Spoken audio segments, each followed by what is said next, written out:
Los Angeles के व्यस्त शहर में पुलिस अधिकारियों के एक समूह ने खुद को एक खतरनाक स्थिति के बीच में पाया। उनका मुकाबला 4 लुटेरों से था जिन्होंने लिंकन हाइट्स में एक बैंक पर कब्जा कर लिया था। बैंक के अंदर 2 लुटेरे भयभीत बंधकों पर नजर रख रहे थे, जबकि अन्य 2 पुलिस के साथ भीषण गोलीबारी कर रहे थे। इन दोनों लुटेरों के पास शक्तिशाली बंदूकें थीं और उन्होंने भारी शारीरिक कवच पहन रखा था, जिससे उन्हें छोटी पिस्तौल से लैस पुलिस अधिकारियों पर बढ़त मिल गई थी। सौभाग्य से एक स्वाट, विशेष हथियार और रणनीति टीम मदद के लिए रास्ते में थी। 2 अधिकारी जिम और ब्रायन टीम के 2 अन्य सदस्यों के साथ एक हेलीकॉप्टर से उतरकर बैंक की छत पर उतरे।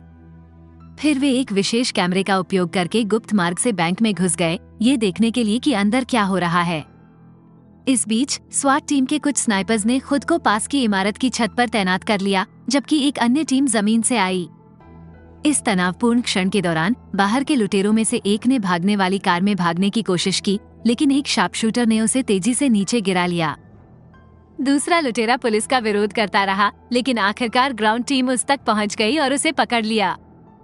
बैंक के अंदर बचे हुए 2 लुटेरे चिंतित हो रहे थे। ग्राउंड टीम ने लुटेरों से बात करने और बंधकों की रिहाई की व्यवस्था करने की उम्मीद में स्वाट वार्ताकार को एक सुरक्षित फोन भेजा। एक डकैती के दौरान प्रतीक्षा करने के आदेशों के बावजूद ब्रायन ने अवज्ञा की और लुटेरों को निशाना बनाने के लिए मुख्य लॉबी में एक रणनीतिक स्थिति ले ली। जैसे ही तनाव बढ़ा, एक लुटेरे ने एक महिला की जान को खतरा पैदा कर दिया, जिसके कारण ब्रायन को हताश होकर गोली चलानी पड़ी जो डाकू को लगी, लेकिन महिला घायल हो गई। जिम ने आखिरी डाकू को खत्म कर दिया और घायल महिला की चिंता के कारण जिम को ब्रायन को कड़ी फटकार लगानी पड़ी। पुलिस परिसर में कैप्टन फुलर ने उनकी अवज्ञा से क्रोधित होकर जिम और ब्रायन को स्वाट डिवीजन से हटाने पर विचार किया, विशेष रूप से घायल महिला की ओर से मुकदमे की संभावना के साथ। फिर भी वेलास्केज ने हस्तक्षेप करते हुए अनुरोध किया कि वे टीम में बने रहें, जिससे उन्हें भविष्य में अपनी स्थिति फिर से हासिल करने का मौका मिल सके। कुछ समय बाद कैप्टन फुलर ने जिम और ब्रायन को कम प्रतिष्ठित पिंजरे की ड्यूटी पर फिर से नियुक्त कर दिया। इस भूमिका में साथी अधिकारियों के लिए उपकरणों का प्रबंधन करना शामिल था, जो उन्हें अपमानजनक लगा। परिवर्तन से नाखुश ब्रायन ने फुलर को अपनी निराशा व्यक्त की, जिससे स्थिति और खराब हो गई और वो गुस्से में बाहर चला गया। जिम हिचकिचाया, लेकिन फुलर ने उसे ब्रायन की लापरवाही की सूचना देने पर तुरंत टीम में शामिल होने का मौका दिया। हालांकि ब्रायन ने नौकरी छोड़ने का फैसला किया और सामान पैक करना शुरू कर दिया।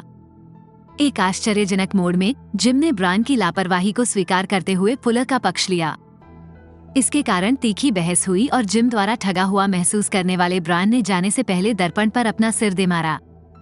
6 महीने बाद जिम ने गन केज में काम करना जारी रखा और अपना खाली समय स्वाट टीम में संभावित वापसी के लिए प्रशिक्षण के लिए समर्पित कर दिया।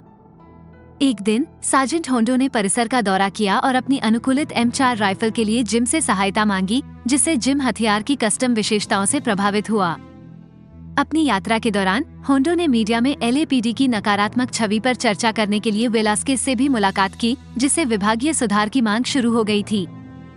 वेलास्केज चाहते थे कि होंडो एक नई स्वाट इकाई बनाए, जिसमें उनके 2 अधिकारियों TJ और माइकल।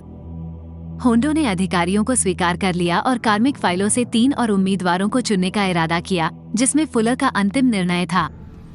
जिम के निजी जीवन में उनकी प्रेमिका ने स्वाट टीम छोड़ने के बाद से उनके तनावपूर्ण संबंधों के कारण उनके अपार्टमेंट से बाहर जाने का फैसला किया। उसने उसके साथ एक पल साझा करने का अंतिम प्रयास किया, लेकिन जिम ने मना कर दिया और वो चली गई। अगले कार्य दिवस में ये पता चला कि पिंजरे की ड्यूटी के दौरान जिम ने उपकरण का एक नया टुकड़ा बनाया था, जिसे वो भविष्य में पेटेंट कराने की उम्मीद करता था।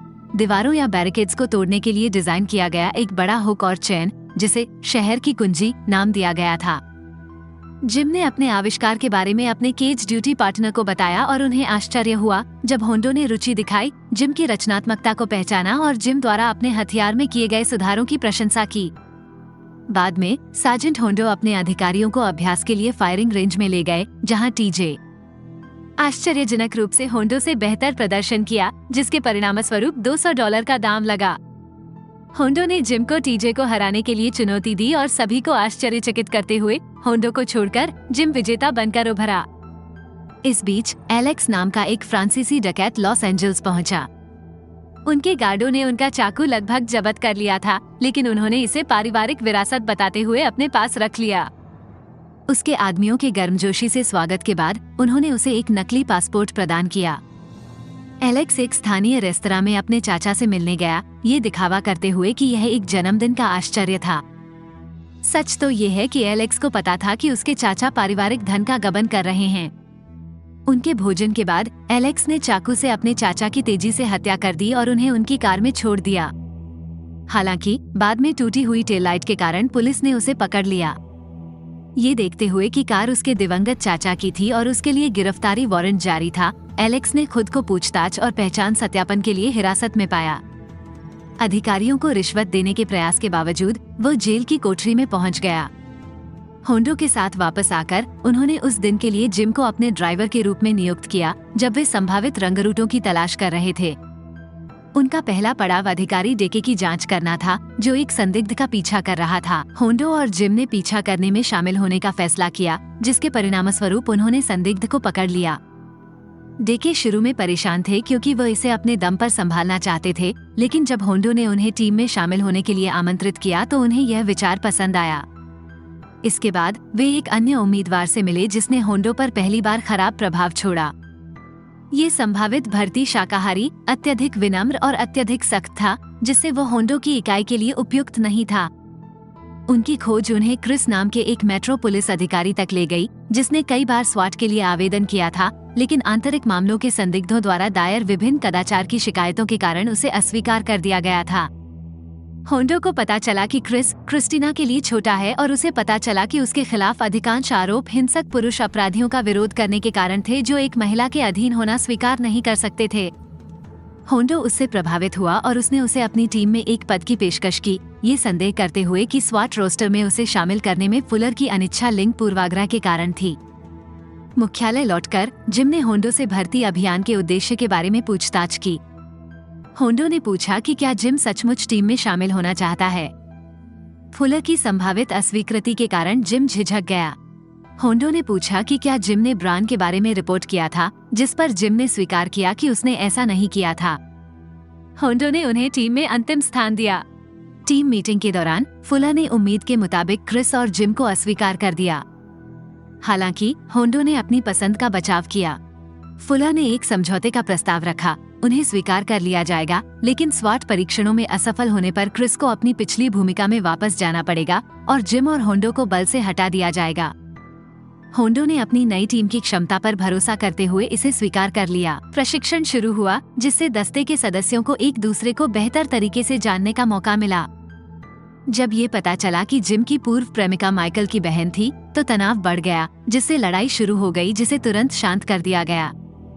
होंडो के मार्गदर्शन में टीम ने घुसपैठ, कवच, हथियार संचालन, शारीरिक कंडीशनिंग और लंबी दूरी की शूटिंग सहित विभिन्न परीक्षण किए।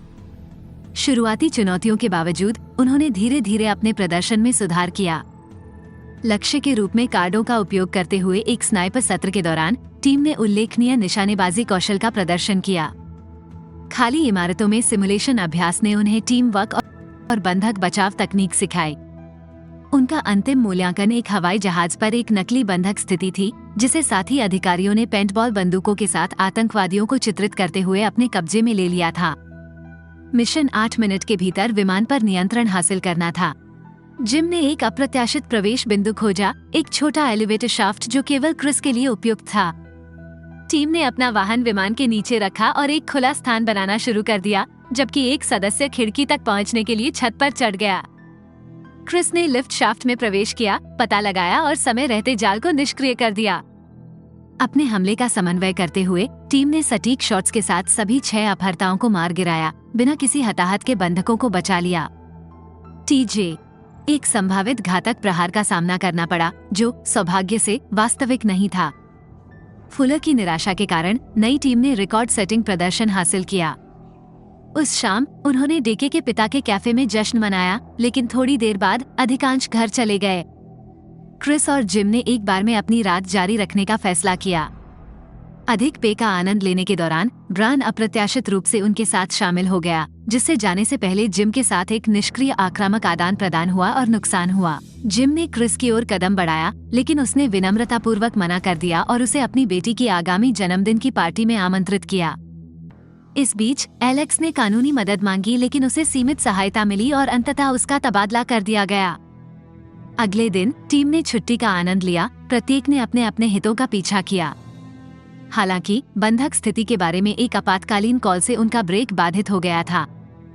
एक आदमी ने खुद को अपने घर में बंद कर लिया था और बंदूक से फायरिंग कर रहा था। उन्होंने जिम की शहर की कुंजी आविष्कार का उपयोग पिछली दीवार को तोड़ने और संदिग्ध को बेअसर करने के लिए किया, जिससे गतिरोध तेजी से समाप्त हो गया। बाद में शेरिफ विभाग में एक डिप्टी ने एलेक्स की असली पहचान के बारे में जानकारी उजागर की, जिसे वेलास्केस तक पहुंचा दिया गया। उन्होंने होंडो की यूनिट से एलेक्स को ले जा रही जेल बस को रोकने और एस्कॉर्ट करने का अनुरोध किया। इस बीच एलेक्स के गिरोह को स्थानांतरण के बारे में पता चला और उन्होंने 2 लोगों को पुलिस अधिकारियों के रूप में प्रच्छन्न किया। उन्होंने बस को खींचने के लिए चोरी की गई पुलिस कार का इस्तेमाल किया, फिर बस पर चढ़ गए और एलेक्स को रिहा करने से पहले डिप्टी को गोली मार दी। जैसे ही वे भागने की तैयारी कर रहे थे, होंडो की टीम आ गई और सड़क को अवरुद्ध कर दिया। जब अपराधियों ने गोलीबारी का जवाब दिया तो गोलीबारी शुरू हो गई। घबराए हुए नागरिकों के भागने के बीच टीम ने तेजी से नकली पुलिस वालों को मार गिराया। जब एलेक्स ने चोरी की गई पुलिस कार में भागने का प्रयास किया तो उन्होंने तब तक गोलीबारी की जब तक कि वो दुर्घटनाग्रस्त नहीं हो गई और उन्होंने उसे फिर से पकड़ लिया। बाद में ये पता चला कि एलेक्स एक अंतर्राष्ट्रीय भगोड़ा था जिसके अपराधों की एक लंबी सूची थी। रिपोर्टरों ने उसके मामले पर बारीकी से नजर रखी और जब उसे एक होल्डिंग सेल में ले जाया गया तो एलेक्स ने लॉस एंजल्स में हर अपराधी का ध्यान आकर्षित करते हुए उसे भागने में मदद करने वाले को $100 मिलियन का भारी इनाम देने की पेशकश की। होंडो की टीम को बढ़ती निराशा का सामना करना पड़ा, ये जानते हुए कि उनका काम बहुत कठिन हो गया था। प्रारंभ में छत से हेलीकॉप्टर के माध्यम से एलेक्स को निकालने की योजना बना रहे थे। एक स्नाइपर ने अप्रत्याशित रूप से हेलीकॉप्टर को नीचे गिरा दिया, जिससे रणनीति में बदलाव करना पड़ा। उन्होंने मोटरसाइकिल का काफिला चुना, लेकिन उनकी यात्रा बाधाओं से भरी थी। एक गिरोह के हमले में एक मोटरसाइकिल पुलिसकर्मी की मौत हो गई और अन्य घायल हो गए। हालांकि हमलावरों को एलेक्स के स्थान पर एक फंदा गुड़िया मिली, जो मुख्यालय से दूर खड़ी अचिन्हित कारों में एक भूमिगत निजी पहुंच क्षेत्र के माध्यम से अपने भागने को सुरक्षित करने के लिए एक चतुर चाल का हिस्सा था, जिसमें वेलास्केस ऊपर से निगरानी कर रहे थे। होंडो की टीम ने एलेक्स के अपमान और प्रस्तावों के बावजूद उसे आगे बढ़ाने में अच्छी प्रगति की।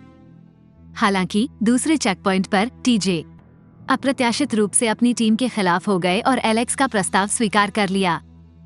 ऑपरेशन के पीछे का मास्टरमाइंड ब्रायन सामने आया और उसने माइकल को गोली मार दी। जिम और माइकल ने टीजे को समझाने की कोशिश की। टीम अंततः भाग रहे समूह का पीछा करने और जिम को बचाने के लिए अलग हो गई, जिसे कार में हथकड़ी लगा दी गई थी। जैसे ही वे समूह में बंद हुए, होंडो और जिम की ट्रेन छूट गई। डेके और क्रिस ने बताया कि ट्रेन कभी भी अगले स्टेशन तक नहीं पहुंची, इसलिए दोनों टीमों ने सुरंग के अंत की जांच की। उन्होंने पाया कि ट्रेन सुरंग के बीच में ही छोड़ दी गई थी। ब्रायन और उसके लोग चले गए थे और पीछे केवल डरे हुए यात्री रह गए थे।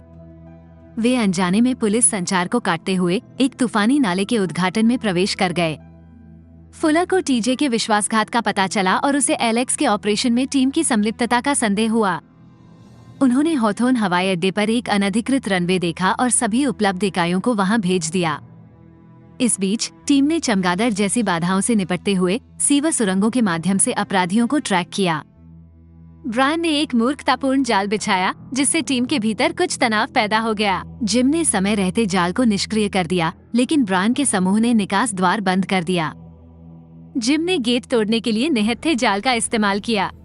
संचार बहाल कर दिया गया और होंडो ने परिवहन का अनुरोध करते हुए फुलर को स्थिति की जानकारी दी।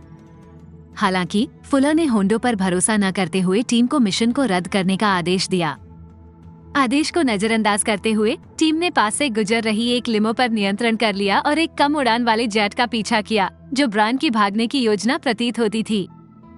जेट 6th स्ट्रीट ब्रिज पर उतरा, जहां ब्रायन और उसके लोगों ने बंधकों को बना लिया और विमान में चढ़ गए। सड़क पर गोलीबारी का सामना करने के बावजूद टीम ने पुल तक पहुंचने के लिए लिमो का इस्तेमाल किया। होंडो ने विमान के लैंडिंग गियर को टक्कर मार दी, जिससे वो दुर्घटनाग्रस्त हो गया।